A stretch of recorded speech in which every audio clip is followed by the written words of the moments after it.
Donc, nous sommes très heureux d'accueillir le professeur Jérémy Selam dans cette série de webinaires consacrée aux achievements de notre FHU.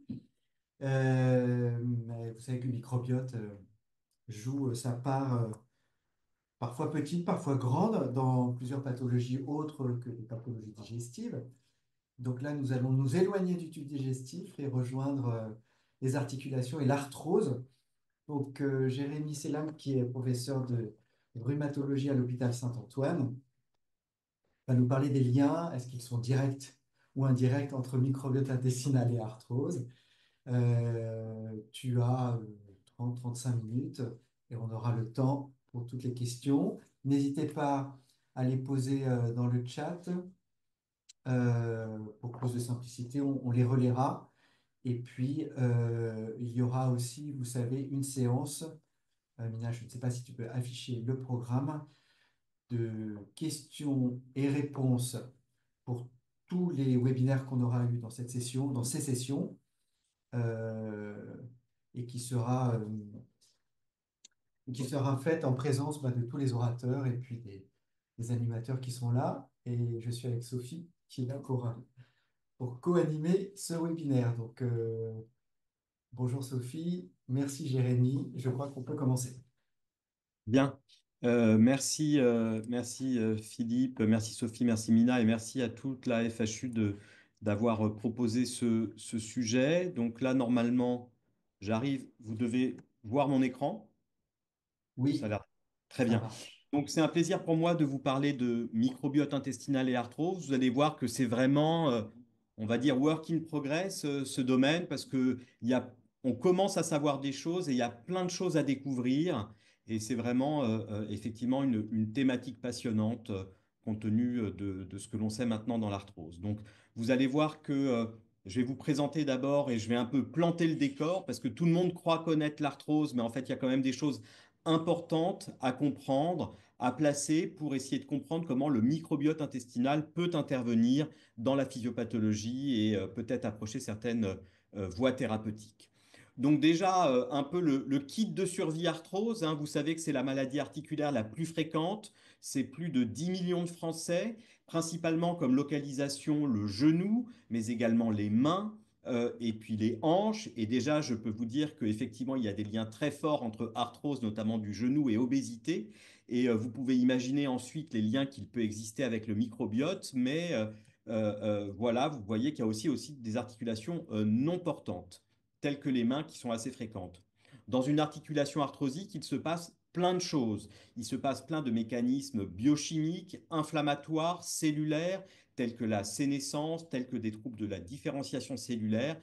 Donc on est bien loin du concept d'usure qui date d'il y a plus de 60 ans et qui malheureusement traîne encore dans les livres et parfois dans les pensées des uns et des autres.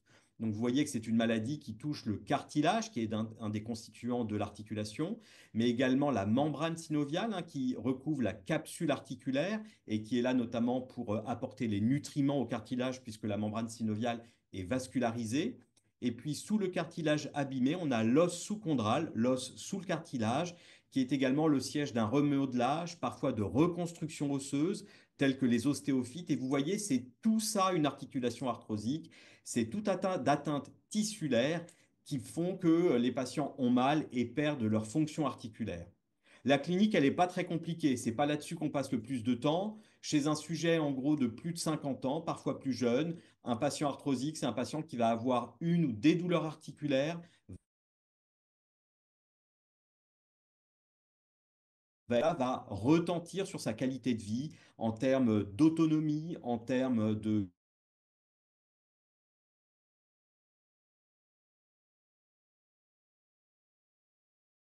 possibilité et également avec des troubles du sommeil, notamment liés à la douleur, et puis évidemment sa mobilité. Ça, c'est le constat général, et vous voyez qu'il y a une évolution qui est globalement lente. Parfois, elle est émaillée de poussées qui sont en fait des poussées inflammatoires. Alors évidemment, ce ne sont pas des poussées très inflammatoires comme celles que l'on voit dans les rhumatismes inflammatoires, tels que la polyarthrite articulaire dans l'arthrose, et parfois on a même des formes qu'on appelle des arthroses destructrices rapides, où là il y a vraiment une dégradation inexorable de toute l'articulation. Le classique des traitements, et finalement, c'est là qu'on voit qu'on a besoin de mieux connaître la physiopathologie de la maladie et notamment ses liens avec le microbiote, c'est que on en reste à des traitements somme toute assez classiques, les anti-inflammatoires, les antalgiques, les infiltrations, et surtout, on voit bien qu'il y a une part non pharmacologique du traitement, avec notamment le contrôle pondéral, mais également l'activité physique qui est essentielle, notamment la force musculaire au niveau des genoux. Et vous voyez que le traitement de l'arthrose, ça ne va pas être juste un médicament sur une ordonnance. On va, en fonction des patients, combiner toutes ces modalités thérapeutiques. Elles peuvent vous paraître simples les unes prises séparément, mais en fait, c'est à nous de les adapter en tant que rhumatologue à chaque patient. Et ceci a été clairement établi dans les recommandations que j'ai pu coordonner pour la Société française de rhumatologie, les recommandations pharmacologiques et les non pharmacologiques qui viennent d'être publiées la semaine dernière, pour tout vous dire. Et puis, lorsque tout ça ne suffit pas, on est quand même obligé d'adresser le patient chez le chirurgien pour mettre une prothèse, mais vous allez voir que ce n'est pas obligatoirement la panacée. Sur ce constat, vous pourriez vous dire, bon, l'arthrose, c'est de la douleur, bon, peu importe. Mais en fait, il faut savoir que c'est un véritable problème de santé publique, puisque vous voyez que dans le monde, c'est 240 millions de personnes. Lorsqu'on regarde la prévalence, elle a augmenté de 130% en 30 ans, donc c'est énorme, probablement lié à l'espérance de vie qui s'est allongée, probablement lié à l'obésité. L'impact, il est majeur. Je vous ai parlé de la qualité de vie, mais il y a également la quantité de vie. Parce que quand les patients sont sédentaires, ce qui se passe, c'est que, ils augmentent leur risque cardiovasculaire et les patients qui ont de l'arthrose meurent un peu plus de maladies cardiovasculaires. Et pour autant, vous voyez qu'on n'a pas de traitement étiologique. Et je vous ai parlé de la prothèse, mais vous voyez, c'est 20% des patients qui restent douloureux et qui ont des prothèses dont ils ne sont pas satisfaits. Donc, il nous faut des nouveaux traitements et pour cela, il nous faut comprendre la physiopathologie de l'arthrose. Donc, comme je vous le disais, ça c'est l'ancien monde, oubliez-le, avec cette vision-là de dire c'est de l'usure, c'est irréversible, c'est comme des rides sur le visage. Eh bien, on n'a jamais trouvé aucun traitement et c'est effectivement le cas parce que l'arthrose, c'est bien plus compliqué que ça. Il y a des facteurs de risque, notamment l'obésité, notamment les maladies métaboliques, notamment les traumatismes articulaires. Il y a des facteurs génétiques. Vous avez vu que tous les tissus de l'articulation sont impliqués et ce qui se passe dans une articulation, c'est de l'inflammation. Et vous allez voir que c'est un mot que je vais répéter plusieurs fois puisque c'est comme ça qu'on connecte avec le microbiote. Il y a de l'inflammation dans l'articulation, il y a de l'inflammation au niveau sanguin, au niveau systémique. Et vous voyez que ça a tout un tas de retentissements, la douleur bien évidemment, puisque c'est le premier symptôme, mais également un retentissement sur le psychisme, le moral, et puis évidemment le retentissement fonctionnel, menant à différents types complications. Donc, vous voyez, il y a vraiment du risque, du facteur de risque jusqu'aux aux symptômes et aux complications. Vous voyez qu'on est loin de juste de l'os sur l'os. Et ça, c'est pour rentrer un peu au cœur de l'articulation, c'est qu'on voit qu'il y a de l'inflammation de bas grade qui est liée notamment à cette inflammation de la membrane synoviale. Et ça, c'est très important, vous allez le voir quand on va commencer à parler du microbiote intestinal, parce que cette inflammation de la membrane synoviale, c'est elle qui orchestre la douleur, notamment le cartilage, il n'est pas innervé. Donc, ce n'est pas lui qui peut faire mal, c'est vraiment la membrane synoviale qui fait mal, c'est l'os sous-chondral. Et on sait qu'il y a un infiltrat inflammatoire dans cette membrane synoviale, la sécrétion de cytokines, d'enzymes qui vont dégrader le cartilage. Et c'est tout ça qui fait qu'il y a un cercle vicieux, puisqu'après, vous avez à nouveau des débris de cartilage et d'os qui vont vouloir être éliminés par la membrane synoviale. Et vous avez comme ça un état inflammatoire articulaire qui est évident et qui est vraiment orchestré par ce tissu synovial. Vous avez aussi une inflammation systémique. Et ça, vous voyez, c'est des analyses avec des multicytokines arrêt qui le montrent. Lorsque l'on compare des patients arthrosiques par rapport à des contrôles, il y a une inflammation de bas grade. Vous pouvez faire élaborer avec des cytokines, mais vous voyez que d'autres l'ont fait plus simplement avec la CRP ultrasensible. Alors vous êtes vraiment dans la micro-inflammation, mais vous voyez que globalement, un patient qui a une arthrose digitale sévère par rapport à une arthrose digitale non sévère, non destructrice, vous avez un peu plus d'inflammation de bas grade. En fait, quand on commence à s'intéresser au microbiote, on s'est intéressé notamment aux différents phénotypes d'arthrose. Pourquoi? Parce que je vous ai bien dit, il y a différents facteurs de risque. Il y a les traumatismes. Bah oui, si malheureusement vous vous êtes fait un accident au ski lorsque vous aviez 20 ou 30 ans, bah vous êtes plus à risque à 45-50 ans d'avoir une arthrose du genou. Il y a l'arthrose dite métabolique et celle-ci, elle est liée notamment à l'obésité et puis à l'arthrose liée au vieillissement et là donc au mécanisme de sénescence. Dans cette arthrose métabolique, on comprend bien le lien avec l'arthrose du genou ou l'arthrose de hanche, mais on voit bien qu'il y a des facteurs systémiques qui interviennent puisque l'obésité est également associée à un risque augmenté d'arthrose des mains. Donc il faut imaginer qu'il faut bien connecter le tissu adipeux, l'inflammation très certainement et l'arthrose pour pouvoir faire le lien entre obésité et arthrose des mains. Cette inflammation liée à l'obésité, elle s'appelle la méta-inflammation. On l'a énormément étudiée dans le contexte de l'arthrose ces dernières années, notamment au laboratoire de recherche, avec les adipokines, la leptine, l'adiponectine et puis les cytokines inflammatoires, qui, associées aux contraintes mécaniques, vont aboutir au mécanisme d'arthrose. Et vous voyez que finalement, il y a plein de mots-clés pour les personnes qui s'intéressent au microbiote qui doivent un peu tilter. Vous voyez que j'ai parlé d'inflammation, de métabolisme, d'inflammation de bas grade. Et bien tout ça, finalement, on le retrouve lorsque les patients présentent un état de dysbiose, puisque l'on sait que cette dysbiose est associée à des troubles de la perméabilité intestinale, au passage de certains métabolites pro-inflammatoires, à certaines modifications de régulation du système immunitaire, notamment l'activation de certaines cellules de l'immunité innée telles que les macrophages. Et on voit bien que tout cela est finalement impliqué dans l'arthrose et c'était assez logique que les chercheurs sur l'arthrose se disent finalement, il y a une inflammation dans l'arthrose, notamment dans un contexte d'obésité. Qu'en est-il du microbiote intestinal dans le contexte d'arthrose associée à l'obésité et même au-delà du lien avec l'obésité? Il y a une inflammation dans l'arthrose. Est-ce que le microbiote intestinal pourrait intervenir dans cette inflammation de bas grade? Et c'est un petit peu l'hypothèse générale qui est en cours actuellement dans le domaine de l'arthrose, et c'est ce que je vais développer, mais vous voyez que tout est un peu résumé ici. On peut avoir un état de dysbiose intestinale qui va peut-être, via l'inflammation, induire ou en tout cas favoriser les phénomènes de destruction articulaire et de douleur, mais probablement qu'il y a une partie de cette dysbiose qui agit via le syndrome métabolique et l'obésité, on va y revenir, et puis probablement, et cela ça a été peu exploré jusqu'à maintenant, c'est connecter le microbiote et l'arthrose via le système nerveux central. Voilà. Ou en tout cas connecter le système nerveux central et l'arthrose via le microbiote intestinal. Donc voilà un petit peu les hypothèses en cours et vous voyez et vous allez voir que le domaine de l'arthrose a pris un peu le train en marche et on n'a pas pu immédiatement s'intéresser au microbiote intestinal.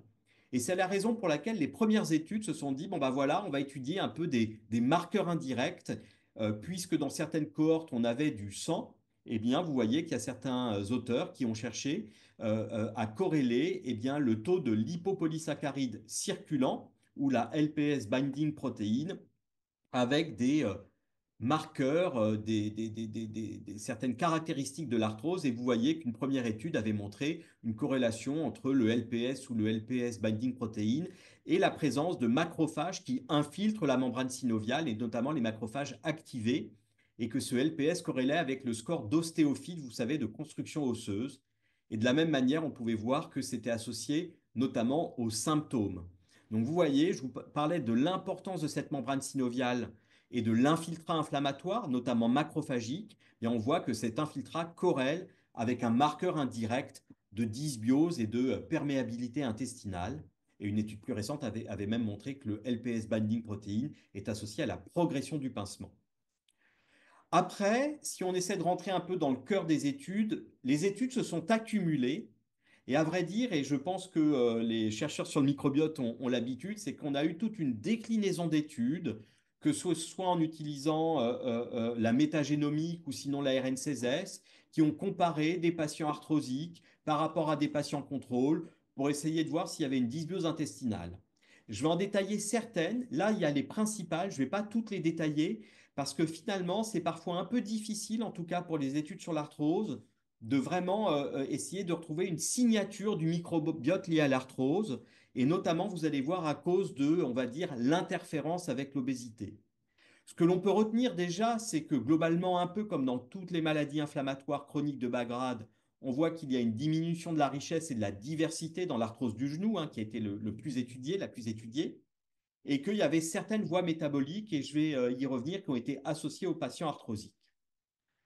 Un premier travail, vous voyez, qui date de 2021, c'est finalement pas non plus beaucoup de patients, une soixantaine de patients dans chaque groupe, une analyse métagénomique qui a montré effectivement une diminution de cette richesse et de la diversité, avec, vous avez vu, une diminution de certaines espèces bactériennes qui doivent vous parler, comme F. prodnitzii, qui était diminuée chez les patients arthrosiques, et puis certaines voies métaboliques, notamment celles du tryptophane, glutamine et tyrosine. Donc on voit une première étude qui peut effectivement nous parler. Une deuxième étude où là, comme évidemment les patients qui sont arthrosiques, souvent ils ont un IMC plus élevé, il est très important de regarder dans le groupe contrôle s'il y a un appariement qui est parfois imparfait sur l'IMC entre les patients et les contrôles. Et vous voyez que eux, dans cette étude, ils n'ont pris que les patients en surpoids, puis ils ont comparé avec des patients également en surpoids. Et ils ont retrouvé la même chose avec l'ARN16S, c'est-à-dire une diminution de la richesse et de la diversité. Et vous voyez que certaines espèces ont été retrouvées comme là augmentées par rapport au contrôle et d'autres effectivement plus augmentées chez les contrôles.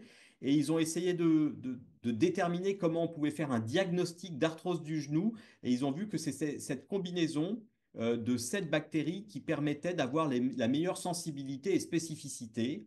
À vrai dire, cette étude n'a pas été répliquée et on ne peut pas en dire beaucoup plus. C'est vraiment de l'observation. Euh, je ne vais pas détailler toutes les autres études. Vous allez voir qu'il y a un des écueils, c'est vraiment, vous voyez, les facteurs de confusion. Une autre étude qui est intéressante, qui est une étude qui s'est dit, attention, le microbiote intestinal peut intervenir, ou en tout cas l'état de dysbiose, sur le risque de maladie, mais les patients, ce dont ils se plaignent, c'est la douleur. Et cette douleur, elle est vraiment liée à l'état inflammatoire de bas grade et à l'inflammation de la membrane synoviale dont je vous parlais tout à l'heure. Elle s'évalue simplement chez les patients avec une échelle visuelle analogique ou avec des questionnaires. C'est comme ça qu'on fait dans les essais randomisés. Et une étude, là, je demande votre attention sur cette étude, qui est probablement une des études les plus importantes, publiée en 2019, où là, les auteurs se sont dit, attention, on va essayer de regarder s'il y a une signature de la douleur arthrosique. Pour cela, alors que vous voyez que tout à l'heure, on avait une soixantaine de patients dans chaque groupe, là, les auteurs ont pris la cohorte de Rotterdam, près de 1500 patients. Ils ont regardé l'étude, c'était effectivement en métagénomique, et si je ne dis pas de bêtises, et ils ont retrouvé qu'effectivement, il y avait une diversité microbienne qui diminuait quand les malades étaient douloureux, et même après ajustement, après certains facteurs de confusion, vous voyez l'âge, le sexe, l'IMC, la consommation éthylotabagique, les AINS et les IPP. Et puis surtout, un certain nombre de patients avaient des IRM et ils ont vu que cette signature microbienne était associée à un épanchement articulaire et ils ont retrouvé particulièrement une bactérie, en tout cas une espèce qui était le Streptococcus. Et c'est celle-ci qu'ils ont trouvée corrélée à la douleur. Et donc le message de l'article, c'est de dire il y a une signature de la douleur et particulièrement d'une espèce bactérienne qui va corréler positivement avec l'intensité de la douleur. Ils sont allés plus loin puisqu'ils sont allés confirmer ça dans une autre cohorte, vous voyez, assez importante, une autre cohorte hollandaise de près de 870 patients. Et leur idée, c'est de proposer cette hypothèse, c'est que il peut y avoir un état de dysbiose intestinale, notamment à la faveur de ce streptococcus, qui va passer la barrière, évidemment, qui va favoriser l'inflammation de bas grade et l'activation macrophagique.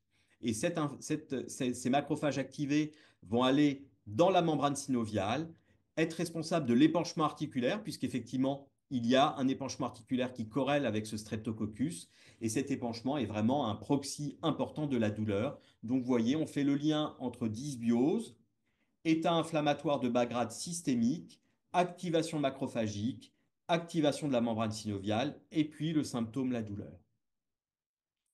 Pour autant, toutes les études ne sont pas unanimes.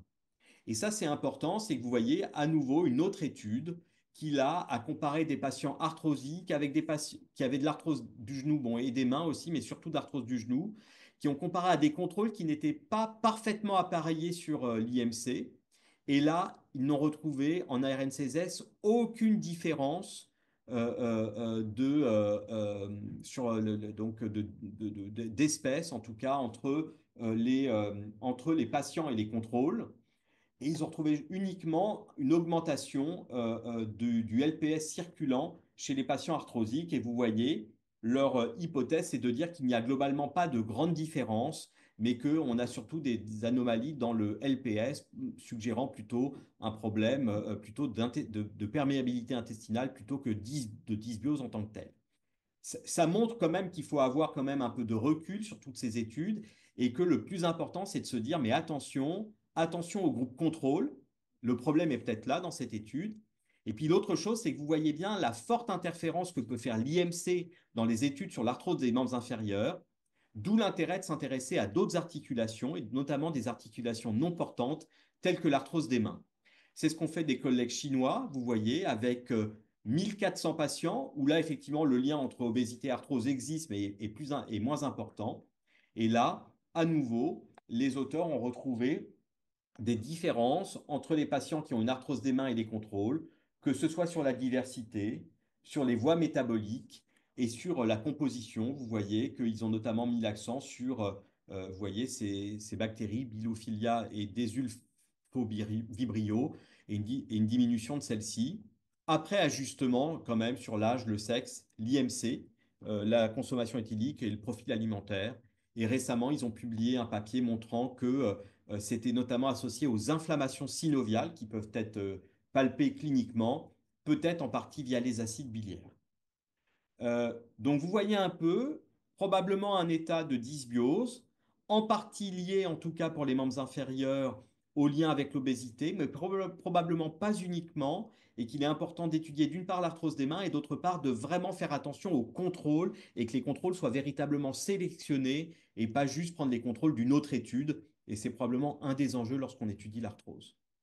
Alors nous, à Saint-Antoine, on a fait également des travaux sur la cohorte Digicode, qui est une cohorte APHP que l'on mène avec Francis Berenbaum depuis maintenant une dizaine d'années, en lien avec l'Urquest et Tabassum Simon, où des patients sont vus tous les ans avec des consultations, du sérum, de l'ADN, des radiographies, ce qui nous permet d'évaluer la progression de l'arthrose.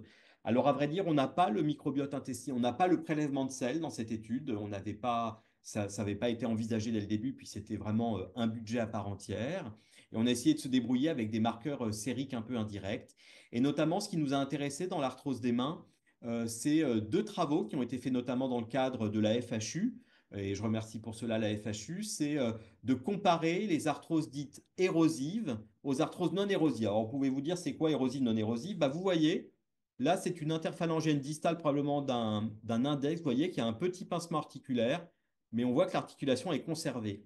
Dans l'arthrose digitale érosive, vous avez vu qu'il y a un véritable encastrement d'une phalange sur l'autre. C'est ce qu'on appelle un aspect crénelé. Vous voyez ici, hein, et ça, c'est souvent lié à une forme particulièrement destructrice d'arthrose qui est plus inflammatoire. L'inflammation, on peut la voir sur des marqueurs sanguins, mais également en échographie. Et c'est des patients qui ont souvent plus mal et qui ont un pronostic fonctionnel plus important. Donc, vous voyez, dans notre cohorte Digicode, on a quand même près de la moitié des patients qui ont une arthrose érosive.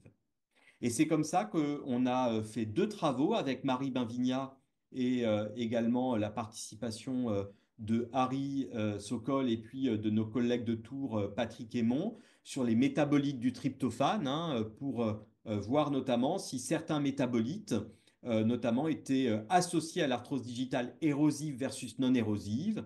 Ce que l'on a retrouvé, vous voyez, principalement, ce sont notamment l'indole 3 aldéhyde, et aussi certains autres métabolites de la sérotonine et de la kynurénine, et puis le tryptophane lui-même qui était diminué chez les patients arthrosiques, et puis notamment ce métabolite qui est notamment lié directement au microbiote intestinal. Alors quand même, c'est une cohorte importante, hein, on est sur, vous voyez, près de 400 patients. Voilà, donc le marqueur avec l'indole 3 aldéhyde, et après, on a regardé notamment des liens avec la douleur. Alors, vous savez, il y a plusieurs manières d'étudier la douleur. Soit ce sont des questionnaires, et là, on a retrouvé une corrélation négative avec l'acide quinolynique. Soit c'est le nombre d'articulations douloureuses. Et là, vous voyez qu'on a retrouvé à nouveau une corrélation positive avec l'indole 3-aldéhyde. Et puis avec la voie de la sérotonine. Donc, on a vu que on retrouve une signature des métabolites du tryptophane, que ce soit avec les destructions articulaires, mais également avec la douleur dans cette cohorte Digicode. Un, là, on a regroupé les voies entre elles, comme on le fait d'habitude, et on a vu notamment, surtout, sur cette voie pro-inflammatoire kynurénine IDO, donc une augmentation donc, de la somme des métabolites chez les patients qui ont une arthrose digitale érosive.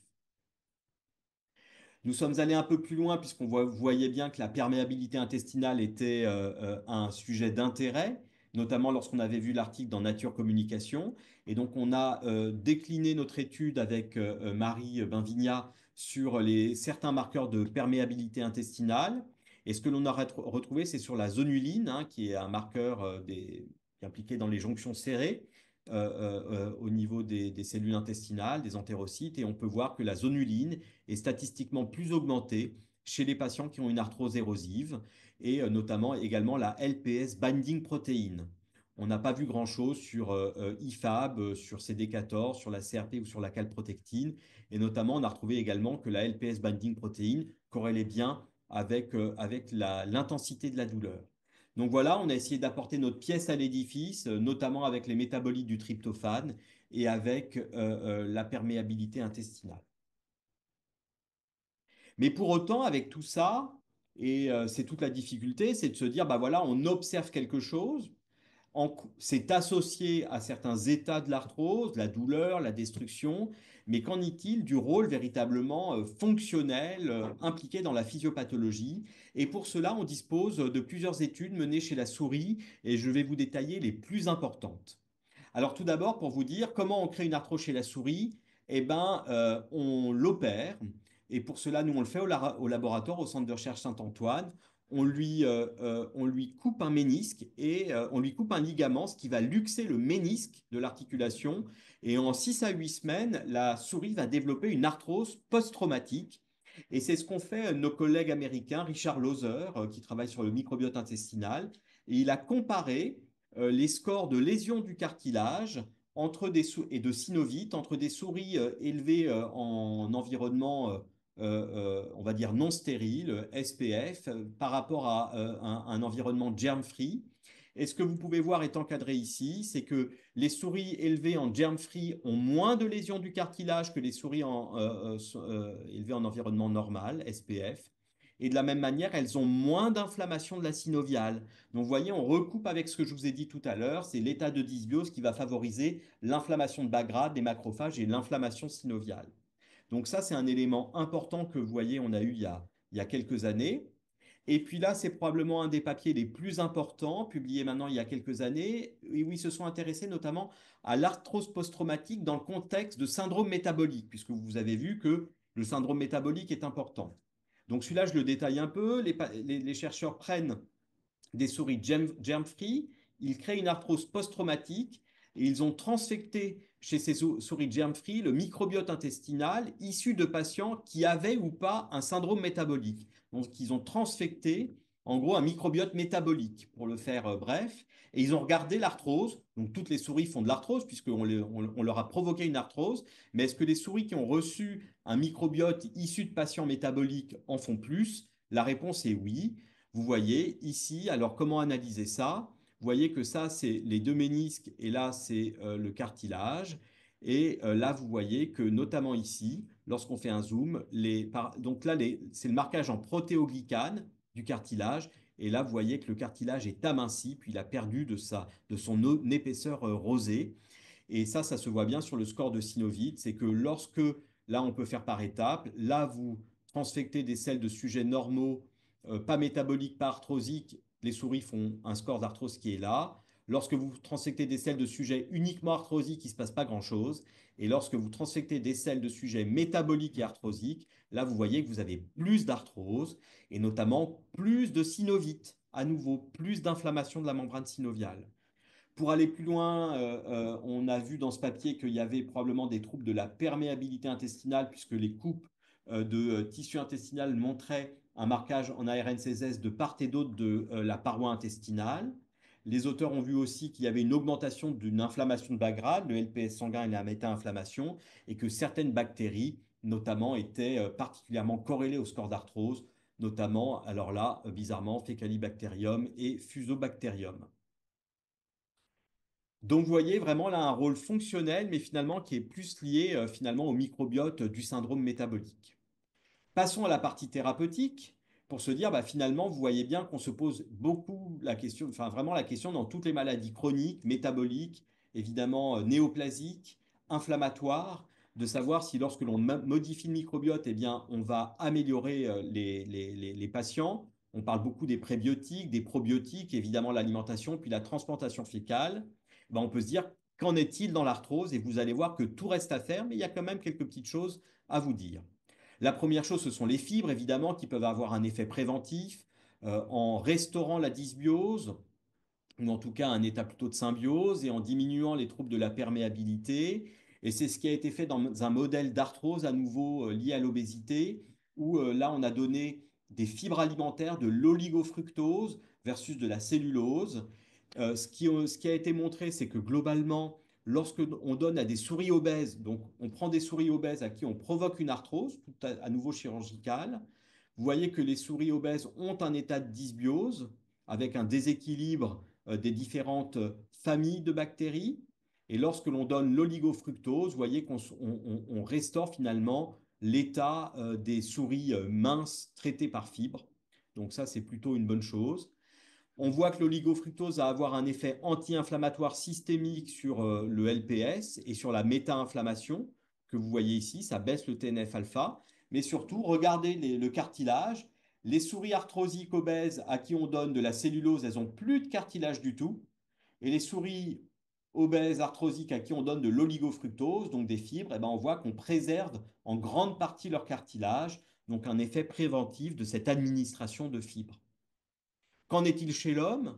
Des études de cohorte, la cohorte de Framingham, avec des questionnaires alimentaires, où on voit que les plus hauts consommateurs de fibres, vous voyez aux alentours de 20 grammes, voient moins leur arthrose progresser. Donc là, vous voyez, on est sur plus de près de 3000 patients.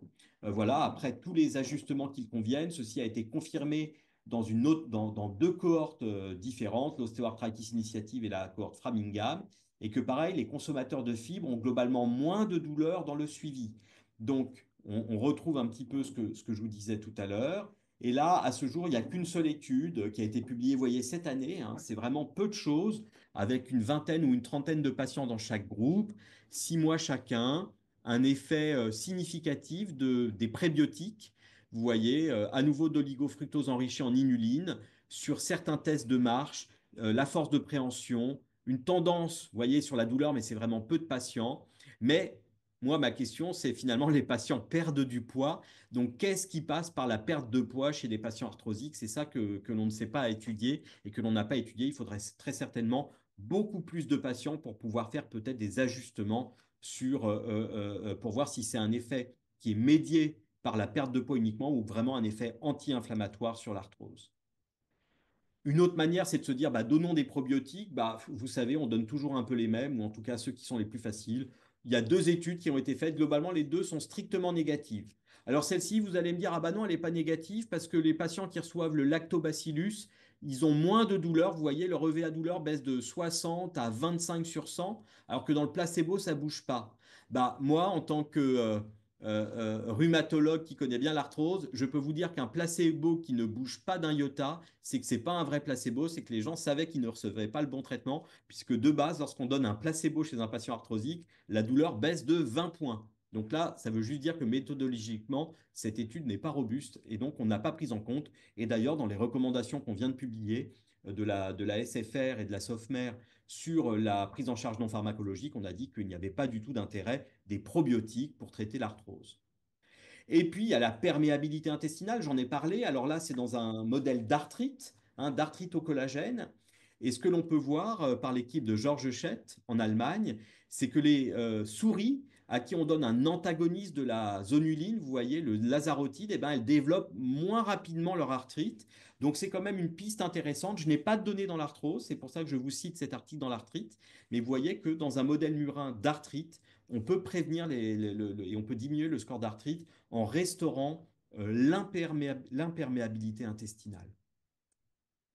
Et puis, bien évidemment, la transplantation fécale, ce dont les patients parlent, hein, puisque évidemment, ils en entendent beaucoup parler dans le grand public. Je n'ai pas donné de l'arthrose, mais Dans le rhumatisme psoriasique, un rhumatisme inflammatoire, vous allez voir que les choses sont un peu plus compliquées que prévu. Une étude randomisée contrôlée, où là, donc, c'est une seule dose de transplantation donnée par gastroscopie jusqu'au duodénum.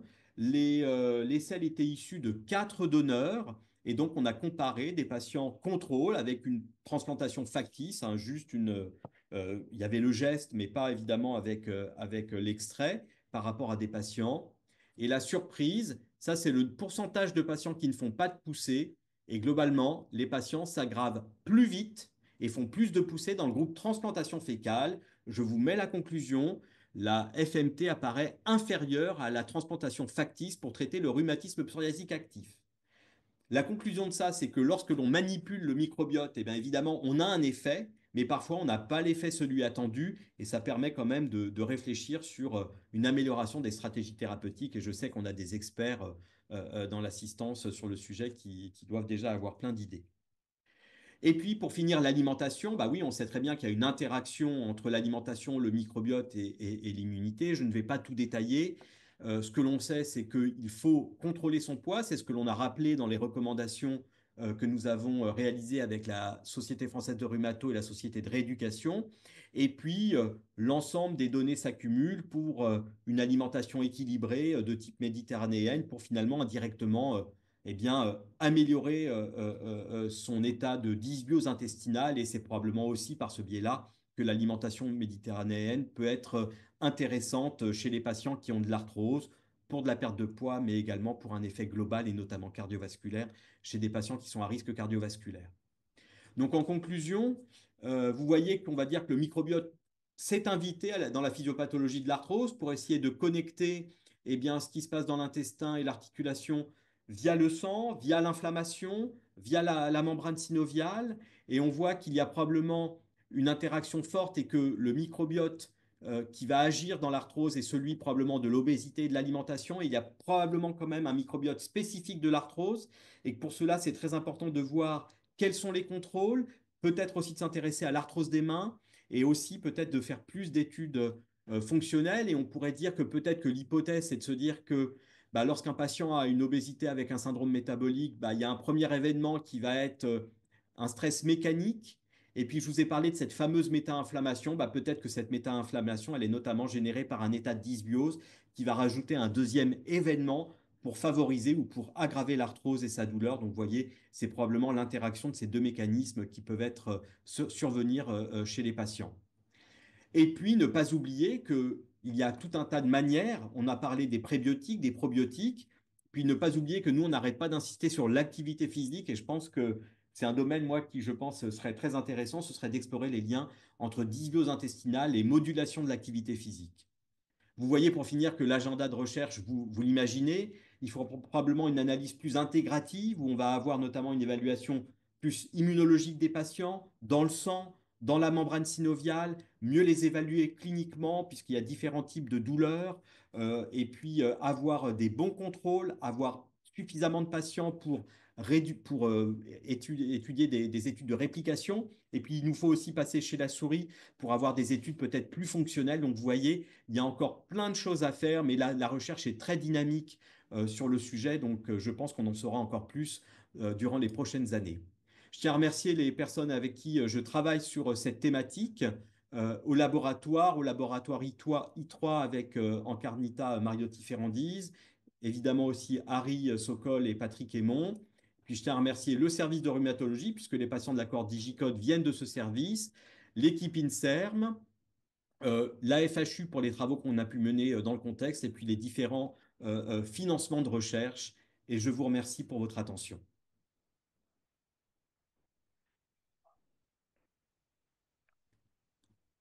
Bah, c'est nous qui te remercions, Jérémy, pour ce très bel exposé.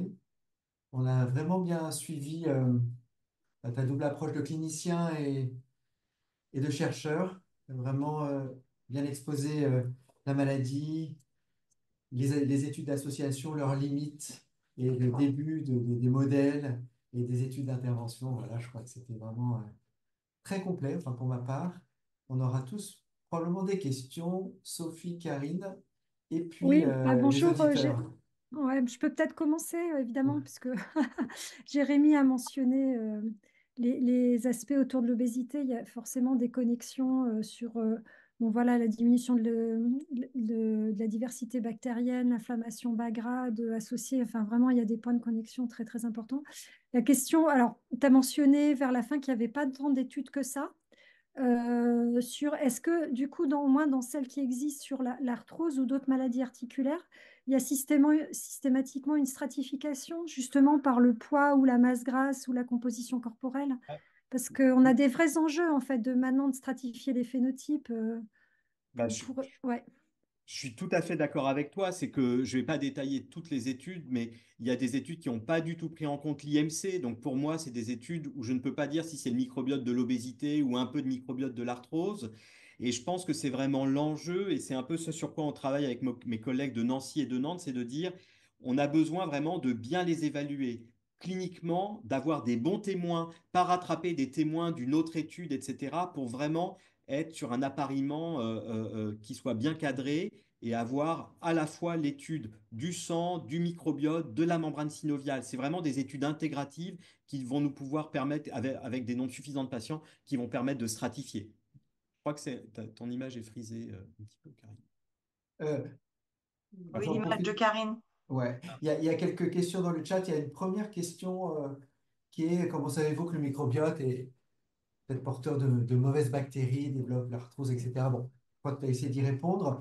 Et surtout, est-ce qu'on ne peut pas prendre des comprimés de matière fécale, c'est-à-dire faire de la transplantation de microbiote fécal pour soigner l'arthrose ou autre pathologie? Bah, c'est en cours, hein. Je crois qu'on ne peut pas répondre plus que ce que tu as fait Voilà. Mais au cours de ta présentation. Mais il y aura sûrement d'autres façons d'intervenir sur le microbiote. Et je crois que tu nous l'as dit aussi. Il y a des félicitations, donc on te les passe, de merci. Françoise Afflard.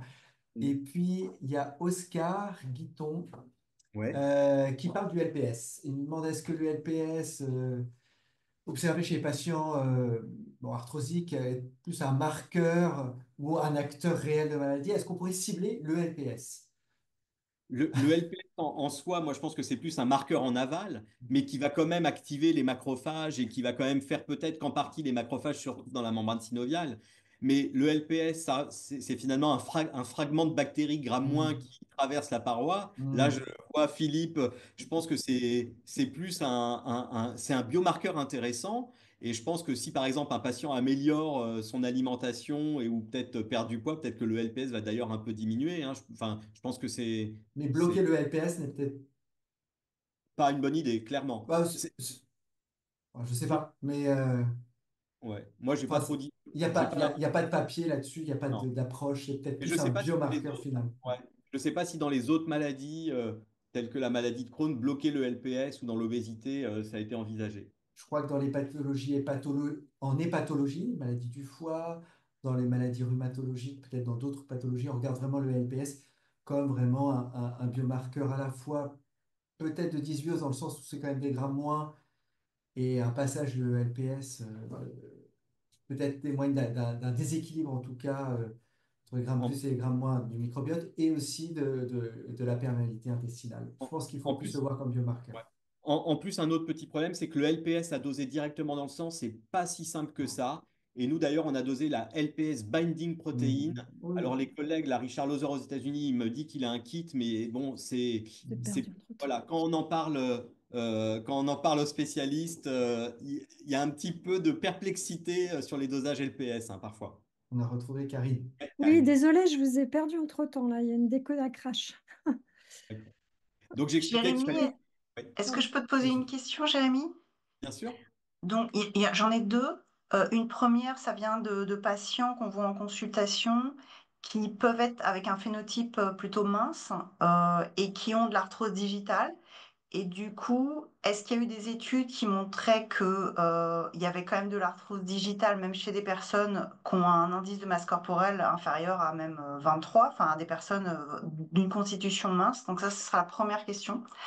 Et la deuxième, je ne sais pas s'il y a de réponse, mais c'est aussi quelque chose qu'on nous pose souvent en consultation, c'est euh, puisqu'il n'y a pas de toute façon de médicament miracle, finalement, j'imagine que ce sera une prise en charge globale comme pour l'obésité, avec par exemple une alimentation plus adaptée, avec moins d'aliments transformés d'une part, d'autre part une augmentation de l'activité physique qui sera probablement profitable. Qu'en penses-tu par rapport à tes patients que tu vois qui ont de l'arthrose, on va dire digitale, plus genoux, qui sont quand même les plus fréquents? Alors, effectivement, en fait, l'arthrose digitale, on sait qu'il y a une grosse composante d'héritabilité génétique, plus de 60%. C'est souvent les femmes minces dans la période de périménopause. Si tu veux, Mhm, c'est pas parce que l'obésité est un facteur de risque que dans ton mhm, panorama des patients arthrosiques, c'est soit la majorité des patients. La plupart des patients, nous, dans notre cohorte, l'IMC est à 24, hein. Donc, d'accord. euh, donc voilà, donc effectivement, on va dire, c'est la grande partie des patients. Et c'est tout ce qui est compliqué dans l'arthrose, c'est effectivement, c'est du multimodal de choses simples. Mais il n'empêche, il faut savoir les mettre en place. Quand les patients ont une obésité, il faut savoir les prendre en charge, les adresser, hein. Ce n'est pas le rhumatologue qui va s'en occuper, mais ça fait partie du traitement et on y arrive. Évidemment, une poussée se traite avec des anti-inflammatoires, des infiltrations.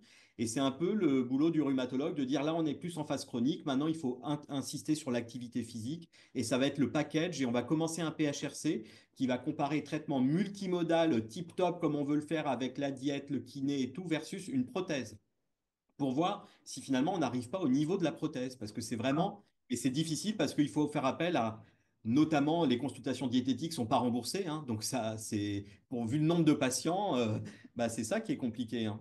Voilà. Et Ouais. moi, j'espère que ça va pas cracher à nouveau, mais j'avais un point sur ce que tu as dit à la fin sur effectivement l'activité physique. Donc, j'avais suivi un peu la biblio sur effectivement changement du microbiote. Ce qui est ultra compliqué quand on fait ce genre d'études, c'est que forcément, il faut ajuster sur les apports alimentaires. Et donc, il faut les contrôler parce que, et donc, tu as, plutôt des personnes avec, dans les études avec des profils particuliers. Alors, il y a quelques études bien faites dans lesquelles il y a quand même un contrôle bien fait de l'alimentation pour essayer de voir l'effet spécifique de l'activité physique sur le microbiote, ce qui n'est pas évident en fait. Parce que d'arriver, enfin, c'est le problème des facteurs confondants en fait. Dans ce cas-là, il y en a plein, quoi. Donc, Bah, nous, c'est exactement la question qu'on se pose. C'est ouais, un facteur de confusion, nombre suffisant de patients, parce que sinon, tu n'y arrives pas. non. Et maintenant, nous, il faut coupler microbiote, le sang et la biopsie synoviale. Parce qu'en fait, on voit bien la connexion. Donc là, OK, il y a eu des études, le microbiote d'un côté, le sérum de l'autre, mais là, il y a un moment, c'est vraiment cette vision globale qui, sinon, on aura du mal à refaire tous les scénarios. Et dans les facteurs confondants évidents, mais qui sont parfois difficiles à prendre en compte, est-ce que les patients arthrosiques font un peu d'automédication à INS et est-ce que ça, on arrive à ajuster sur cette prise On de on- médicaments? on n'arrive pas à ajuster parce que c'est vrai que c'est quand même compliqué parce que tu sais très bien le drame de l'Advil en parapharmacie que même les patients Mickey en prennent. Ça reste quand même assez marginal parce que c'est quand même des petites doses de temps en temps.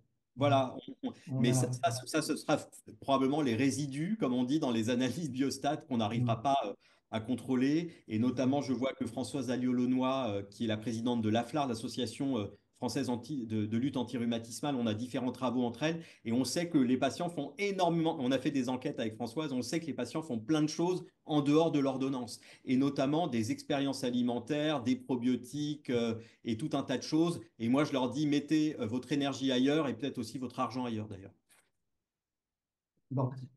Moi, j'ai une autre question parce que j'étais assez convaincu et intéressé par le côté un peu différentiel, enfin, surtout sur les mains, Mhm. arthrose destructrice et non destructrice et l'analyse du microbiote avec des différences qui étaient fines mais qui étaient significatives. Et si on prend en compte un peu la temporalité d'une maladie quand même assez qui est variable bien sûr d'un individu à l'autre, mais qui est une maladie chronique, Mhm. est-ce que tu imagines des études d'intervention qui cibleraient le microbiote et des modèles aussi plutôt avant que ne survienne la destruction? Est-ce qu'on a, en gros, ma question, est-ce qu'il y a des marqueurs Arthrose pour dire rapide. cette arthrose va être érosive, enfin destructrice ou érosive Non, ou pas?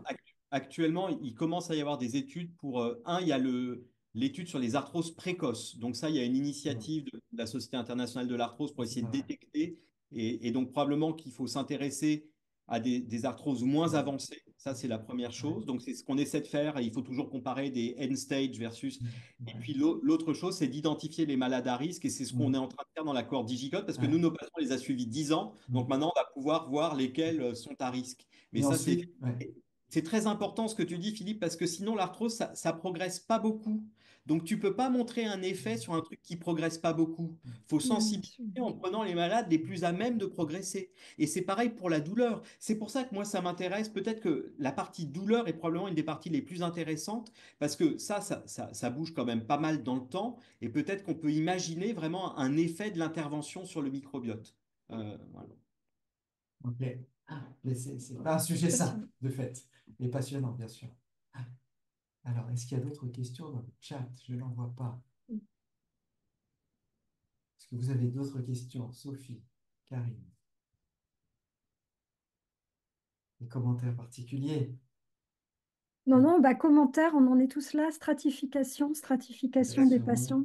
Ouais. Stratification. Je ne sais pas combien de fois il faut le dire, Et c'est mais vrai. Et, oui. et, et on voit bien, je crois qu'il y a à peine une étude ou deux études où il y a des questionnaires alimentaires. On a hâte d'avoir Ouais, des questionnaires alimentaires un peu bah plus oui. construits Ouais, parce que c'est vrai que ça va vraiment changer la donne. Et Je pense que simplifier et valider. validé. ouais, Ouais. C'est ça. exactement. Mais on en est loin de la transplantation fécale, pour reprendre la question de Nathalie Ouais. Robert, Oui. que je salue de l'association Spondylo-Action, puisque vous voyez, on a donné des matières fécales, les patients, ils s'aggravent. Donc, globalement, ça veut dire que c'est plus compliqué que ça Ouais. dépend de l'hôte, de savoir ceux qui ont donné. Enfin, voilà, ça, on a des spécialistes ici. C'est très beau sur le papier. Après, c'est plus compliqué. Eh ben, plus de questions Ok, peut-être que de réponses encore. Voilà. Mais merci beaucoup, Jérémy, pour Ah, merci à vous. ce sujet merci. passionnant. On va se retrouver le 18 pour une conférence de Nicolas Bénèche sur une expérience d'un CCA qui s'est développé au sein de la FHU.